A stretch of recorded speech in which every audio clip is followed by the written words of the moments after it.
जय हिंद बच्चों, welcome back to our channel.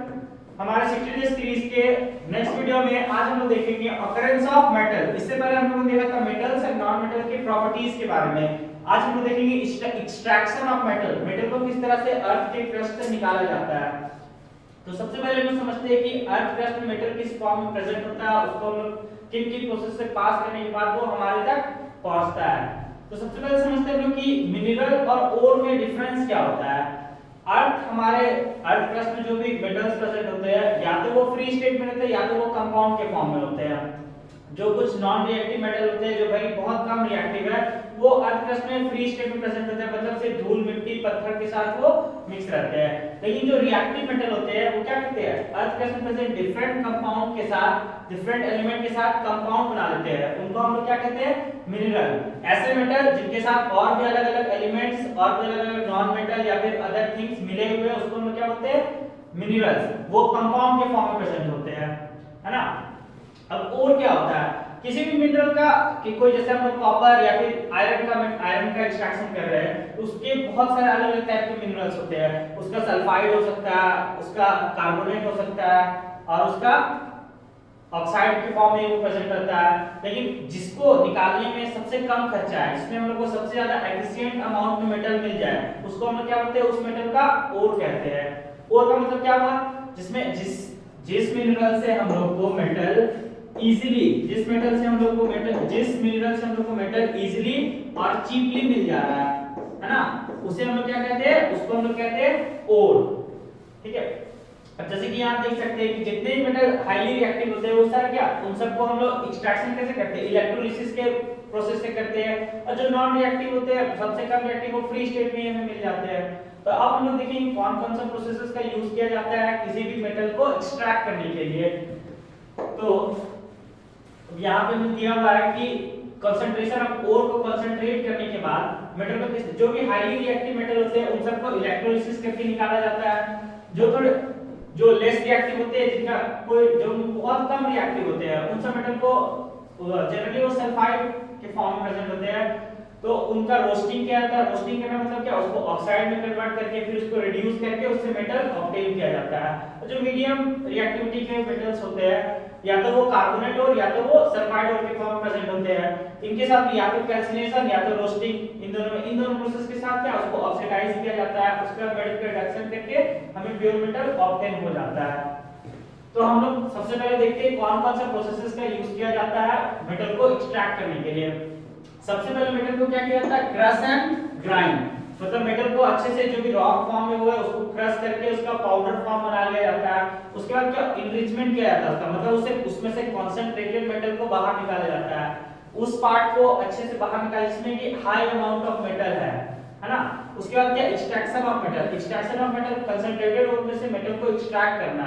इसके लिए क्या करते हैं, उसको हम लोग पहले ऑक्साइड में कन्वर्ट करते हैं। ऑक्साइड में से मेटल को ऑब्टेन करना काफी आसान है उसका रिडक्शन करके, इसलिए पहले क्या किया जाता है, मेटल को ऑक्साइड में कन्वर्ट कर लिया जाता है। उसके बाद हम लोग उसको रिफाइन करते हैं, उसको कंप्लीटली प्योर फॉर्म में कि मैक्सिमम प्योरेस्ट फॉर्म जो हमें मिल सके उसके लिए हम क्या करते हैं, फिर उसको अलग अलग मेथड से रिफाइन करते हैं। तो सबसे पहले हम लोग देखेंगे कि क्रशिंग एंड ग्राइंडिंग कैसे होता है। तो कोई किसी भी ओर से जिससे हम लोगों ने मेटल को बाहर निकाला है, ठीक है, ओर से जो हमें कंपाउंड मिला है मिनरल का, उसको क्या करते हैं, उसको पहले छोटे छोटे पीसेस में कर लिया, क्योंकि वो बड़े बड़े रॉक्स के फॉर्म में मिलता है हमें, है ना। तो उसको ग्राइंड कर लिया जाता है, हेवी मशीनरी हाइड्रोलिक्स के हेल्प से उसको छोटे छोटे पीसेस में तोड़ लिया जाता है, उसको ग्राइंड करके पाउडर बना लिया जाता है। उसके बाद उसको हम लोग फर्दर प्रोसेसिंग के लिए भेजते हैं, जिसमें क्या होता है, उससे कंसंट्रेटेड मेटल को बाहर निकाला जाता है। तो देखते हैं अब कंसंट्रेशन करने के लिए हमारे पास चार तरीके होते हैं। सबसे पहला क्या, हाइड्रोलिक प्रेस। हाइड्रोलिक प्रेस में जो प्रिंसिपल यूज किया जाता है मेटल को इंप्योरिटीज से अलग करने के लिए, इसमें क्या प्रिंसिपल होता है कि मेटल और इंप्योरिटी दोनों के डेंसिटी में क्या होना चाहिए, डिफरेंस होना चाहिए। मेटल अगर ज्यादा डेंसिटी का होगा और जो इंप्योरिटी है वो लेस डेंसिटी का होगा, तो क्या कहते हैं, उसको एक टेबल के ऊपर रखा जाता है उससे कंसंट्रेटेड करने के लिए। जो इससे पहले हम लोग को ग्राइंडेड जो ओर मिला था उसको हम टेबल के ऊपर रखते हैं और उससे वाटर को पास कराया जाता है। तो जितने भी हेवी मेटल होते हैं, जितने भी हेवी वाले पार्टिकल्स होते हैं सारे क्या होते हैं, नीचे चले जाते हैं। तो जितने भी लाइट इंप्योरिटीज होता है वो सारा पानी के साथ बह जाता है। तो इसी प्रिंसिपल पे काम करता है हमारा हाइड्रोलिक प्रेस। नेक्स्ट हम लोग देखेंगे प्रोब फिल्ट्रेशन फ्लोटेशन प्रोसेस। ये इसमें जनरली क्या होता है कि कोई भी जो सब्सटेंस होता है वो इन्हीं दो से, या तो वो हाइड्रोफोबिक होता है या तो वो हाइड्रोफोबिक होगा या तो वो हाइड्रोफिलिक होगा, है ना। कोई भी जो सब्सटेंस होता है वो या तो हाइड्रोफोबिक होगा या हाइड्रोफिलिक होगा। हाइड्रोफोबिक, फोबिक का मतलब होता है क्या, पानी से डरने वाला, और हाइड्रोफिलिक का मतलब क्या हुआ, पानी के साथ रहने वाला। इसमें अगर दोनों में से कोई भी एक चीज हाइड्रोफोबिक है या हाइड्रोफिलिक है तो हम लोग दूसरे को उससे सेपरेट कर लेते हैं। इसमें क्या कहता है कि ओर के पाउडर को वाटर मिक्स करके स्लरी बना लिया जाता है। जब किसी पाउडर को वाटर मिक्स करते हैं तो जो सॉल्यूशन में मिलता है उसको हम लोग क्या कहते हैं, स्लरी कहते हैं। उस स्लरी में धीरे धीरे फिर ऑयल डाला जाता है स्लरी सॉल्यूशन में। उसके बाद उससे ना विंड उसके बाद उससे एयर फ्लो कराया जाता है, काफी हेवी स्पीड में एयर फ्लो कराते हैं। इससे क्या होता है, फोम का फॉर्मेशन होता है, फ्रोथ का। फ्रोथ का मतलब क्या होता है, यहाँ पे जो फ्रोथ देख रहे हैं इसको हम क्या होते हैं, फोम। फोम का फॉर्मेशन होता है जो कि ऑयल की वजह से फॉर्म हुआ है। उसी फोम के साथ साथ क्या होता है, जो हमारे मेटल है वो क्या हाइड्रोफोबिक है, वो पानी से भागने वाले हैं, तो वो फ्रोथ के साथ साथ पानी के ऊपर चले जाते हैं। फिर इस फ्रोथ को सॉल्यूशन से अलग कर लिया जाता है और उसको फिर उससे हम लोग मेटल को फिल्टर करके ऑब्टेन कर लेते हैं। नेक्स्ट जो हमारा प्रोसेस है वो मैग्नेटिक सेपरेशन। इसमें हम जो प्रिंसिपल यूज करते हैं इसमें मेटल और इंप्योरिटीज दोनों में से एक क्या होता है, मैग्नेटिक होता है, एक मैग्नेट से अट्रैक्ट होता है, दूसरा नहीं होता है। तो इस पूरे पाउडर ओर को जब हम लोग मैग्नेटिक बेल्ट से जब पास कराते हैं तो जितने भी मैग्नेटिक पीस होता है, मतलब जो सब्सटेंस में से या तो वो मेटल हो या फिर इंप्योरिटी हो, जो मैग्नेटिक होता है वो बेल्ट के साथ साथ नीचे की तरफ घूम जाता है, और जो मैग्नेट से चिपकने वाला सब्सटेंस नहीं होता वो उससे अलग हो जाता है। इसी तरह से हम लोग मेटल को अलग कर लेते हैं और जो इंप्योरिटीज है वो अलग हो जाता है। जो हमारा लास्ट प्रोसेस है कंसंट्रेटिंग द ओर का, वो हमारा लीचिंग प्रोसेस। इसमें क्या होता है कि हम लोग मेटल या फिर इंप्योरिटीज के सॉल्युबिलिटी अलग अलग केमिकल के साथ वो किस तरह से, अलग रिएजेंट के साथ किस तरह से वो रिएक्ट करते हैं, इस प्रॉपर्टी का यूज करते हैं। जैसे कोई इंप्योरिटी जो किसी पर्टिकुलर केमिकल सब्सटेंस के साथ वो सॉल्युबल है तो हम लोग उसको उसमें डालते हैं, जिसमें क्या होता है इंप्योरिटी उसमें सॉल्युबल हो जाता है, उसमें अच्छे से घुल जाता है, और जो मेटल है हमारा वो ऊपर की तरफ रह जाता है या फिर वो अच्छे से घुल नहीं पाता, नीचे की तरफ सेटल डाउन हो जाता है। तो इस तरह से हम लोग इसको अलग कर लेते हैं। नेक्स्ट जो हमारा प्रोसेस होता है कन्वर्जन इनटू ऑक्साइड। अब जो हमें कंसंट्रेटेड और ऑक्टेन मिल चुका है, अब हम लोग क्या करते हैं उसको ऑक्साइड में कन्वर्ट करते हैं। ऑक्साइड में कन्वर्ट करने के बाद हम लोग काफी इजीली उसको रिड्यूस करके मेटल को ऑब्टेन कर सकते हैं। तो ऑक्साइड में कन्वर्ट करने के लिए जनरली दो प्रोसेस का यूज किया जाता है, या तो रोस्टिंग या तो कैल्सिनेशन। तो अगर हम लोग कैल्सिनेशन करते हैं तो उसमें ऑक्सीजन या फिर एयर के एब्सेंस में हम लोग जब उसको हीट करते हैं किसी भी ओर को, तो उसको हम लोग क्या कहते हैं, कैल्सिनेशन कहते हैं। और अगर उसी ऑक्सीजन या फिर एयर के प्रेजेंस में करते हैं तो उसको हम लोग रोस्टिंग कहते हैं। तो यहाँ पर कुछ डिफरेंस हमारे पास है जो कि रोस्टिंग और कैल्सिनेशन के बारे में दिया हुआ है। कि रोस्टिंग, जब भी हम लोग रोस्टिंग में हीट करते हैं तो क्या होता है, हम लोग एक्सेस एयर और एक्सेस ऑक्सीजन के प्रेजेंस में करते हैं। कैल्सिनेशन में लिमिटेड एयर या फिर जनरली एब्सेंस में ही करते हैं, ठीक है। और जो रोस्टिंग का प्रोसेस था वो जनरली सल्फाइड ओर के लिए होता है, और जो कैल्सिनेशन का प्रोसेस था वो हम लोग कार्बोनेट ओर्स के लिए करते हैं।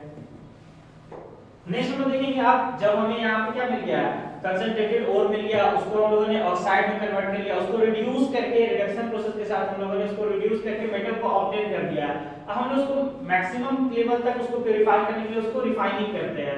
रिफाइनिंग के लिए सबसे फर्स्ट प्रोसेस का हम लोग यूज करते हैं वो क्या है हम लोग का, उसको हम लोग बोलते हैं लिक्वेशन। लिक्वेशन प्रोसेस में क्या होता है कि फर्नेस के ऊपर स्लोपिंग हर्ट मतलब टिल्ट हर्ट होता है ना, एक टिल्ट पैन होता है, उसमें हम लोग मेटल को रखते हैं और उसको नीचे से फर्नेस में आग लगाते हैं। इस वजह से क्या होता है कि मेटल जो कि जल्दी मेल्ट हो जा रहा है, इंप्योरिटीज जो कि देर से मेल्ट हो रहा है ना, तो मेटल जल्दी से मेल्ट होकर के आ जाता है हमारे पास। जो हमारे पास कलेक्टर है, कलेक्टिंग जो हमारे पास यूटेंसिल है उसमें वो जमा हो जाता है, और इंप्योरिटीज है वो जो स्लोपिंग हर्ट के ऊपर ही रह जाता है। इसके बाद जो नेक्स्ट प्रोसेस है हमारा वो है डिस्टिलेशन। डिस्टिलेशन में क्या करते हैं, इसमें जो हमारा मेटल है उसका इंप्योरिटीज से बॉइलिंग पॉइंट काफी कम होता है। इस वजह से हम लोग जो पूरे सॉल्यूशन को वाटर में मिक्स करके जो भी हमारा ओर है उसको वाटर में मिक्स करके उसको हम लोग हीट करते हैं।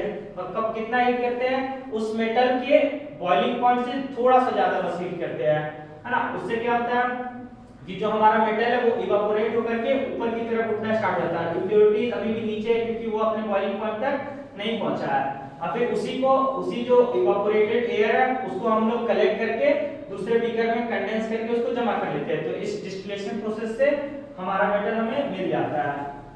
नेक्स्ट जो सबसे इंपॉर्टेंट प्रोसेस है वो है इलेक्ट्रोलाइटिक रिफाइनिंग। इलेक्ट्रोलाइटिक रिफाइनिंग में क्या होता है, जनरली जितने भी हाईली रिएक्टिव मेटल्स होते हैं उन सबको हम लोग ऑब्टेन करते हैं कैसे, इलेक्ट्रोलाइटिक रिफाइनिंग के थ्रू ही हम लोग उसको ऑब्टेन करते हैं। इसमें क्या किया जाता है, जो भी हमें क्रूड मेटल मिलता है उसको हम लोग रॉड में कास्ट कर लेते हैं, उसको हम लोग रॉड में कन्वर्ट कर लेते हैं और उसको एनोड की तरह यूज करते हैं। और जिस भी मेटल को हम लोग ऑब्टेन करना चाह रहे हैं उस प्योर मेटल को हम लोग कैथोड की जगह पे लगा देते हैं और उस टैंक में या फिर उस बीकर में हम लोग सॉल्ट सॉल्यूशन को या फिर मेटालिक सॉल्ट सॉल्यूशन को हम लोग यूज करते हैं इलेक्ट्रोलाइट के फॉर्म में। और जब उस इलेक्ट्रोलाइट से इलेक्ट्रिसिटी पास कराया जाता है तो एनोड में जितने भी जो भी प्योर मेटल है वो क्या डिकम्पोज होना स्टार्ट हो जाता है, वो उसमें से हट करके इलेक्ट्रोलाइट यानी कि सॉल्यूशन में घुलना स्टार्ट हो जाता है। जैसे जैसे वो सॉल्यूशन में घुलता है वैसे वैसे वो वापस कैथोड में डिपॉजिट होना स्टार्ट हो जाता है। मतलब वो एनोड से इम्प्योर वाला जो हमारा रॉड है उससे निकल के इलेक्ट्रोलाइट में मिल रहा है, इलेक्ट्रोलाइट से वापस किस पे डिपॉजिट हो रहा है, हमारे प्योर मेटल यानी कि कैथोड पे डिपॉजिट हो रहा है। जो भी सॉल्युबल इंप्योरिटीज होते हैं वो इलेक्ट्रोलाइट में घुल जाते हैं और जो इनसॉल्युबल होते हैं वो एनोड मड की तरह नीचे सेटल डाउन हो जाते हैं। जैसे यहाँ पे हमारे पास एक एग्जांपल है कॉपर का। यहाँ पर हमने क्या किया, इम्प्योर कॉपर का हम लोगों ने एनोड बना दिया, एक प्योर कॉपर के मेटल सीड का हम लोगों ने कैथोड बना दिया। उसमें कॉपर सल्फेट के सॉल्यूशन को हम लोग ऐड कर दिए इलेक्ट्रोलाइट की तरह। जब उसमें इलेक्ट्रिसिटी पास कराया गया तो कॉपर क्या हुआ, कॉपर एनोड से टूट के एनोड से डिकम्पोज होकर के इलेक्ट्रोलाइट में घुलना स्टार्ट हो गया और वापस किस पे डिपॉजिट होना शुरू हो गया, कैथोड पे। तो इस तरह से क्या होता है, एक समय ऐसा आता है कि एनोड से जितना भी प्योर कॉपर होता है वो कैथोड की तरफ डिपॉजिट हो जाता है। एनोड वाला जो रॉड है वो पतला हो जाएगा और कैथोड वाला जो रॉड है वो मोटा हो जाएगा क्योंकि उस पे कॉपर का डिपोजिशन हुआ है। इसी प्रोसेस को कहते हैं इलेक्ट्रोलाइटिक रिफाइनिंग।